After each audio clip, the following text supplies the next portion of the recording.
Empezamos en México, donde la vieja guardia de los cárteles está siendo reemplazada por sus jóvenes herederos.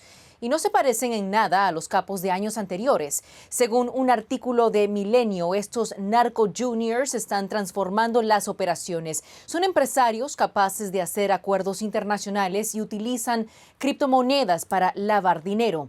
Las diferencias de liderazgo entre generaciones también se reflejan en la forma en que estos jóvenes defienden sus imperios de la droga.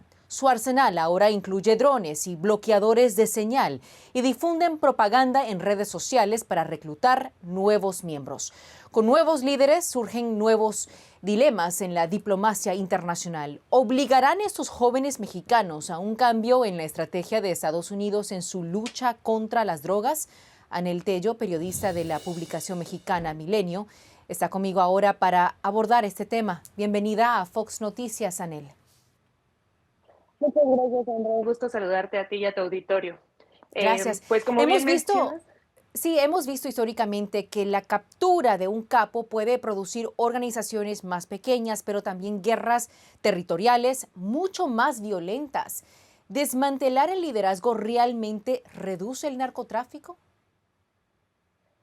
no lo reduce, por supuesto, hemos visto una y otra vez cómo la captura de estos grandes capos o cómo cortar una cabeza, por así decirlo, pues provoca el surgimiento de otras. No Ujú. es que las detenciones no sean relevantes, por supuesto que lo son. Sin embargo, hace falta una estrategia integral, una estrategia que no solo se enfoque en la caída de grandes capos, porque esa historia ya la hemos recorrido y por supuesto hemos tenido como resultado pues estas disputas violentas por territorios, por el negocio o por absolutamente el control de estas grandes estructuras criminales, porque ascienden nuevos liderazgos. No se termina el problema con detener a los líderes del Ujú. narcotráfico. Pues justo Estados Unidos ha aplicado, ¿no?, esa estrategia típicamente durante años de capturar o eliminar a los grandes jefes, pero ahora estamos hablando, como mencioné, de jóvenes que están manejando químicos provenientes de China, drogas sintéticas, criptomonedas, redes de lavado de dinero. Entonces, estamos hablando de cambiar la estrategia. ¿Cómo se logra? ¿Cuál sería la estrategia que se tendría que estar manejando entonces?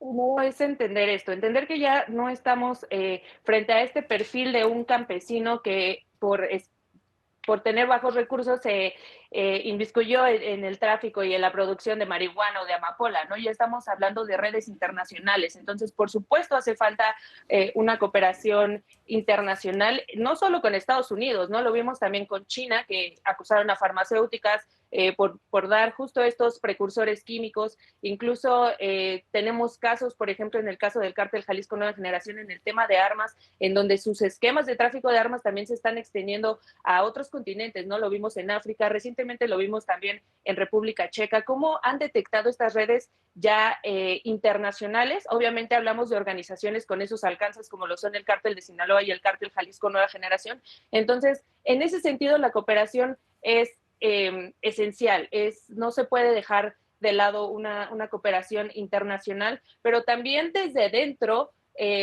México tiene esta estrategia de seguridad de atención a las causas, sí, pero una atención a las causas enfocada en programas sociales, en donde te dan un apoyo, te dan un dinero para que no te involucres, por ejemplo, en negocios ilícitos, en los peldaños menores como es, no sé, el halconeo, el narcomenudeo, el sicariato, ¿no? Que son los primeros peldaños de un organigrama criminal.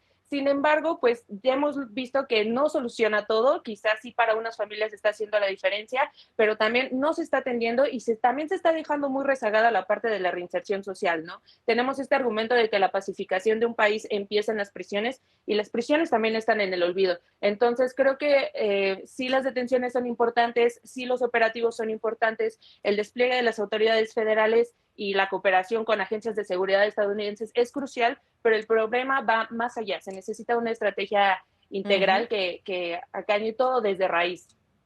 Va más allá, sin duda. Entonces, no tendríamos que volver a plantearnos la siguiente pregunta de que ¿por qué el sistema criminal mexicano tiene esa capacidad para regenerarse?